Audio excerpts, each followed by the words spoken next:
आज हम एक ऐसी आवाज के सफर पर निकल रहे हैं जिसने सच में पीढ़ियों को अपनी भक्ति और मिठास से मोह लिया है। अनूप जलोटा जी। जी हाँ। उनके भजनों में जो एक अजीब सी शांति है, एक गहराई मिलती है, आखिर उसका स्रोत क्या है? मतलब क्या ये सिर्फ आवाज का जादू है या इसके पीछे कुछ और भी राज है? ये सवाल तो बहुतों के मन में आता है। हाँ, और हमारे पास ना कुछ जानकारी इकट्ठा हुई है। ये उनकी गायकी की तकनीक, उनके अभ्यास और उनके गायन के पीछे का जो दर्शन है उस पर कुछ रोशनी डालती है। अच्छा। तो आज इस बातचीत में हम इसी जानकारी को थोड़ा खंगालेंगे, समझने की कोशिश करेंगे कि अनूप जलोटा जी की गायकी के वो कौन से खास पहलू हैं जो उन्हें इतना इतना अनोखा बनाते हैं। हाँ, और सुनने वालों को सीधे दिल से कैसे जोड़ते हैं। बिल्कुल, चलिए शुरू करते हैं फिर ये खोज। जरूर। तो सबसे पहली चीज जो किसी के भी ध्यान में आती है वो है उनकी आवाज का ठहराव, एक गजब की स्थिरता। ऐसा लगता है जैसे सुर बिल्कुल शांत पानी की तरह है, कोई लहर नहीं, कोई कंपन नहीं। ये कैसे संभव होता है? ये स्थिरता देखिए वाकई उनकी गायकी का एक मजबूत स्तंभ है, और जैसा कि उपलब्ध जानकारी से पता चलता है ये कोई मतलब रातों रात आई हुई चीज नहीं है। हाँ, जाहिर है। इसके पीछे सालों का कठोर रियाज और खासकर आलाप का अभ्यास है। आलाप यानी सुरों को विस्तार देना, उन्हें सजाना, लेकिन पूरी स्थिरता के साथ। अच्छा। जानकारी में इस बात पर जोर है कि वो बिल्कुल ना कांपने वाले सुर लगाने पर बहुत ध्यान देते हैं। बिल्कुल ना कांपने वाले सुर। हाँ, और यही तो उनकी गायकी की पहचान बन गई है ना। हाँ, और ऐसी स्थिरता को साधने के लिए एक खास तकनीक का भी जिक्र मिलता है। हाँ। भारतीय शास्त्रीय संगीत के दो सबसे महत्वपूर्ण सुर सा और पा। जी। सा और पा। हाँ। उन्हें एक ही सांस में बहुत देर तक होल्ड करने का अभ्यास, सुनने में ये शायद आसान लगे पर असल में नहीं, आसान बिल्कुल नहीं है। इसके लिए तो जबरदस्त फेफड़ों की ताकत चाहिए और मन की एकाग्रता भी। ये महज एक अभ्यास नहीं, ये तो जैसे ध्यान लगाने जैसा है। बिल्कुल सही कहा। ये सा और पा का अभ्यास सिर्फ तकनीक ही नहीं है, ये गायकी की नींव को पक्का करने जैसा है। जैसे किसी इमारत के लिए एक मजबूत बुनियाद जरूरी है ना। हाँ। वैसी गायकी के लिए इन आधार सुरों पर पकड़। जब आपका आधार स्थिर होता है तभी आप उस पर दूसरी चीजें जैसे मुश्किल ताने या भावपूर्ण हरकतें, वो सब आत्मविश्वास के साथ बना सकते हैं। सही बात है। ये स्थिरता ही उन्हें वो कैनवस देती है जिस पर वो अपनी भावनाओं के रंग भरते हैं। ये बात तो है, मतलब नींव मजबूत हो तो इमारत बुलंद होती है। लेकिन अनूप जलोटा जी के भजन सिर्फ स्थिर नहीं होते, उनमें एक गहरा भाव भी होता है जो सीधे रूह को छूता है। हाँ। ऐसा लगता है जैसे हर शब्द उनके अंदर से महसूस होकर निकल रहा हो। जानकारी इस भावनात्मक जुड़ाव के बारे में क्या कहती है? हाँ, ये भावनात्मक गहराई शायद उनकी गायकी का सबसे बड़ा राज मानी जा सकती है। अच्छा। स्रोत यही बताते हैं कि वे हर शब्द को सिर्फ गाते नहीं बल्कि पूरी आस्था और अनुभूति के साथ जीते हैं। आस्था और अनुभूति। जी, भजन के शब्दों का जो अर्थ है, जो भाव है, उसे वो पहले खुद महसूस करते हैं और फिर वही महसूस किया हुआ भाव उनकी आवाज के जरिए श्रोता तक पहुंचता है। ये एक तरह का कह लीजिए भावनात्मक ट्रांसफर है। इसमें एक बहुत पते की बात कही गई है कि अगर आप खुद भाव महसूस नहीं करते तो श्रोता तक भी नहीं पहुंचता। बिल्कुल। ये उनके लिए गायकी के मायने बताता है। ये सिर्फ सुर ताल का खेल नहीं बल्कि एक आंतरिक यात्रा है जिसका बाहरी रूप संगीत है। हाँ, और शायद इसीलिए जब वो गाते हैं तो ऐसा नहीं लगता कि वो कोई परफॉर्मेंस दे रहे हैं। हाँ, बिल्कुल। बल्कि ऐसा लगता है जैसे वो किसी प्रार्थना में लीन हो। सही। और यही सच्चाई, यही ईमानदारी उनकी गायकी को खास बनाती है। देखिए, तकनीक तो बहुत से गायक सीख लेते हैं, गला भी कई लोगों का बहुत अच्छा होता है जी। लेकिन अगर गाने में सच्ची भावना ना हो तो वो गाना कानों को भला लग सकता है पर दिल में नहीं उतरता। सही बात है। उपलब्ध जानकारी के अनुसार अनूप जलोटा जी की सफलता का एक बड़ा कारण यही है कि श्रोता उनकी आवाज में एक सच्चाई, एक समर्पण महसूस करते हैं। ये भाव उधार का नहीं लगता, उनका अपना होता है। उनका अपना होता है। और इन गहरी भावनाओं को, इन लंबे बहते हुए सुरों को श्रोता तक पहुंचाने के लिए एक और चीज की महारत जरूरी है, सांस पर नियंत्रण। हाँ, बिल्कुल, सांस। उनकी गायकी में हम अक्सर लंबी लंबी ताने सुनते हैं या वो बिना रुके, बिना सांस टूटे गाते चले जाते हैं। ये कमाल कैसे होता है? इसका श्रेय जाता है उनके सांस पर अद्भुत नियंत्रण को। जैसा कि जानकारी में बताया गया है, वे नियमित रूप से प्राणायाम और नियंत्रित श्वास का अभ्यास करते हैं। प्राणायाम। जी। गायकी में सांस का वही महत्व है जो शरीर के लिए हवा का। हाँ। खासकर भारतीय संगीत में, जहां आपको एक ही सांस में कई सुरों की हरकतें करनी होती हैं या किसी एक सुर को देर तक ठहराना होता है। हाँ, तान जिसे कहते हैं। हाँ, तान यानी सुरों का तेज गति से विस्तार, उसके लिए सांस पर पकड़ होना बेहद जरूरी है। जानकारी में ये भी लिखा है कि वो रोज सुबह नियम से प्राणायाम और ओंकार का जाप करते हैं। जी, ये दिखाता है कि उनकी कला सिर्फ नैसर्गिक प्रतिभा नहीं, बल्कि गहरे अनुशासन और रोज की मेहनत का फल है। बिल्कुल। प्राणायाम से फेफड़ों की क्षमता बढ़ती है और ओम के उच्चारण से गले में एक खास तरह का कंपन और स्थिरता आती है। हाँ, और ये सिर्फ शारीरिक अभ्यास नहीं है, ये भी समझिए। सांस पर नियंत्रण का सीधा असर मन पर भी पड़ता है। अच्छा, कैसे? जब आपकी सांसें शांत और नियंत्रित होते हैं, तो मन भी स्थिर और एकाग्र होता है।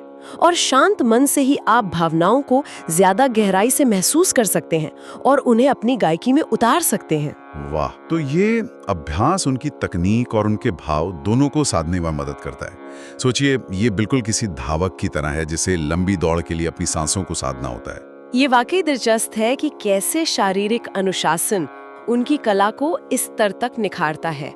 अच्छा, तो स्थिरता हो गई, भाव हो गया, सांस पर नियंत्रण भी समझ आ गया। अब एक और पहलू है जो उनकी गायकी में साफ सुनाई देता है, वो है शास्त्रीय संगीत का गहरा प्रभाव। आप बिल्कुल सही कह रही हैं। वो शास्त्रीय संगीत में प्रशिक्षित हैं और इसका असर उनकी गायकी में स्पष्ट है, दिखता है। हाँ। स्रोत बताते हैं कि वो अपने भजनों में रागों का बहुत सोच समझकर इस्तेमाल करते हैं। राग तो भारतीय शास्त्रीय संगीत की जान है। जी हाँ। हर राग का अपना एक चरित्र, अपना एक मूड, अपना एक समय होता है। जानकारी में कुछ रागों के नाम भी दिए गए हैं जिनका वो अक्सर प्रयोग करते हैं, जैसे भैरव, यमन, दरबारी, पीलू। और यही रागों का प्रयोग उनके भजनों को एक खास रंग और गहराई देता है ना? बिल्कुल। जैसे सुबह के समय गाया जाने वाला भजन अगर राग भैरव पर आधारित हो, तो उसमें एक शांत, पवित्र और भक्तिमय माहौल अपने आप बन जाता है। सही। इसी तरह शाम के भजन में राग यमन या पीलू का इस्तेमाल उसमें एक मिठास और सुकून भर देता है। ये सिर्फ धुन बनाना नहीं है, ये तो संगीत के जरिए एक पूरा वातावरण तैयार करना है। बिल्कुल। रागों की समझ उन्हें अपने भजनों को एक ढांचा देने में मदद करती है। ये उनकी गायकी को सिर्फ हल्का फुल्का या सुगम संगीत होने से बचाती है, उसमें शास्त्रीयता की एक गरिमा जोड़ती है। साथ ही राग का ज्ञान उन्हें इम्प्रोवाइजेशन यानी मौके पर ही कुछ नया रचने की आजादी भी देता है। अच्छा। मतलब कि एक तय दायरे के अंदर।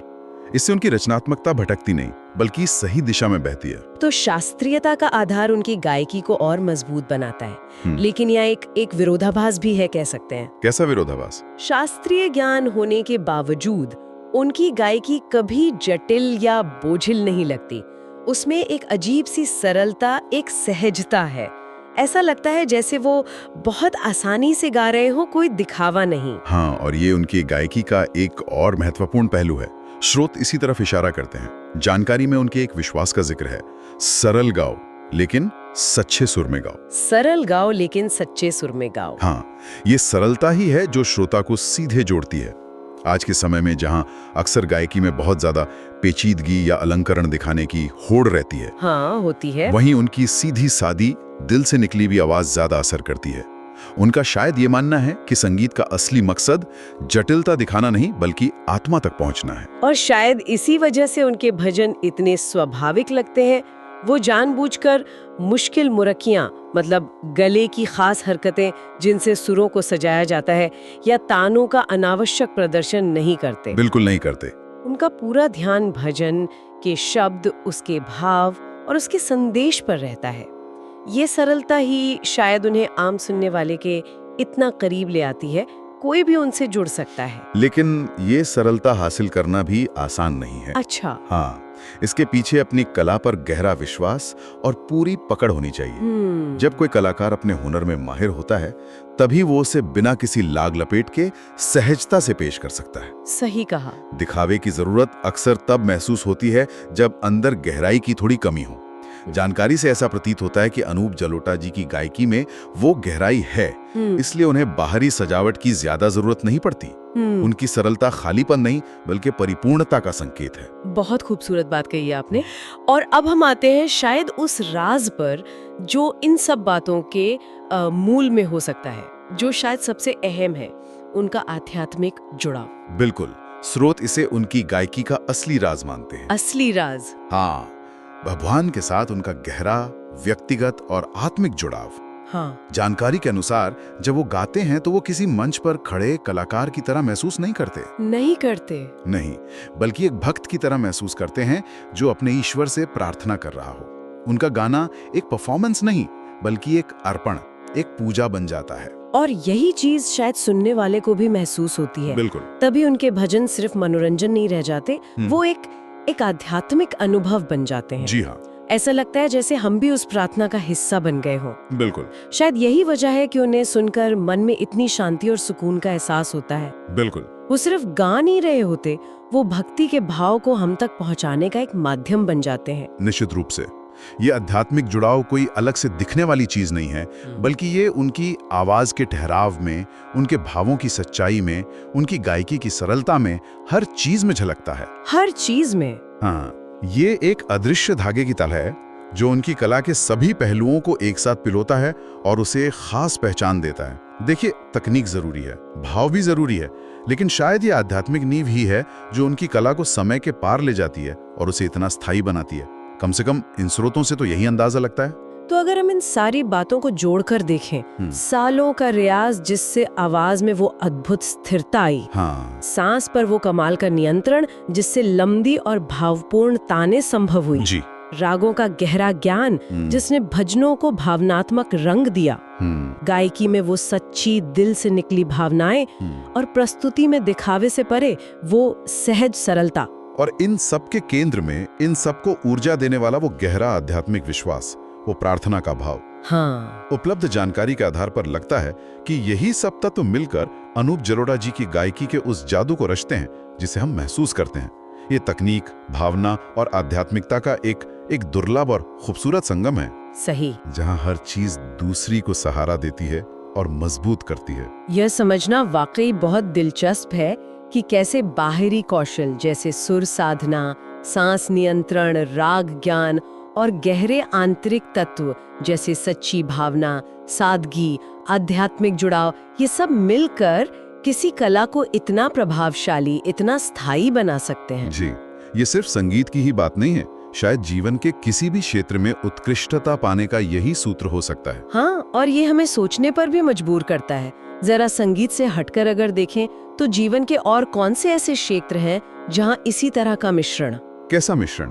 मतलब किसी हुनर में महारत हासिल करने के लिए किया गया समर्पित अभ्यास और उस काम के प्रति एक गहरा आंतरिक लगाव या उद्देश्य, ये दोनों मिलकर असाधारण नतीजे दे सकते हैं। हाँ, ये सोचने वाली बात है। ये एक सवाल है जिस पर